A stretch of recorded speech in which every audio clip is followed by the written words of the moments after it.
Yon mga boss, may dumayo nga pala para magpakabit ng engine support. At naglagay na rin kami ng pampalakas para soya. Kaya pala nagpalit si bossing naiiklian daw siya sa stock. Bali TRC nga pala yung brand neto mga boss. Para sa NMAX ko dapat to mga bossing. Ang kaso mo naman, tinamad ako magkalas sa motor ko. Kaya ibang motor na lang yung kinalas namin. O diba? So yeah, habang nagkakalas naman kami mga bossing, may dumaan po na parada. Kaya konting commercial muna mga bossing. At ipagme-mention nyo na lang kung sino sila. Kaya pala natigil din yung pagkakalas mga bossing. Iba talaga yung nagagawa ng parade. De joke lang. Bali sa Aerox B2 pala mga bossing, kinalas namin yung araro at bangka para makalas namin yung engine support. Kaya pagkakalas namin ng stock mga bossing, nilabas ko na agad ito kasi nga ito yung ikakabit namin. Medyo sikip nga pala yan mga bossing, pero pasok na pasok po yan at wala po kami dyang tinabas. At dahil medyo alog na daw yung stock mga bossing, nagpalit na rin si bossing ng pits bike.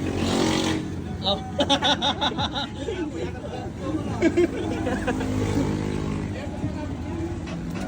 Kinuha nga rin pala namin yung stock bushing mga bossing at yun yung ilalagay nyo sa gitna. Kasi mga bossing kapag hindi nyo yun ikinabit, hindi po yan magpe-play. At ang isa pa sa kagandahan dito mga bossing, pit na pit po yung rubber na yan. O diba? So yeah. At dahil hihilahin na natin yung likod mga bossing, nagkalang na tayo dito. Nagpalit nga din pala kami ng mahaba na bolts mga bossing kasi nga medyo makapal yung swing arm na ipinalit namin. Hindi pa pinapalitan.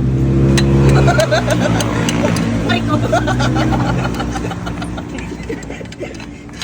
At yan mga bossing, plus to nga pala yung engine support na to. Bali kailangan nating hilahin to para maipasok sa loob. Shoutout nga pala sa mekaniko nating spotter mga bossing. Sadyang napakapulido po niyan dumali. At yan kung mapapansin nyo pasok na pasok. At eto na agad yung tindigan mga bossing nung naikabit na namin yung shock. Ganito nga pala yung stock mga bossing. At eto naman yung naka-engine support. Bali magpapalit pa nga din pala si bossing ng shock dyan mga bossing. Kasi nasa 330 po yung shock na yan. Kailangan po niya ng 305. Kaya kung gusto nyo bilhin PM nyo na lang si bossing. Thank you. Next time ulit.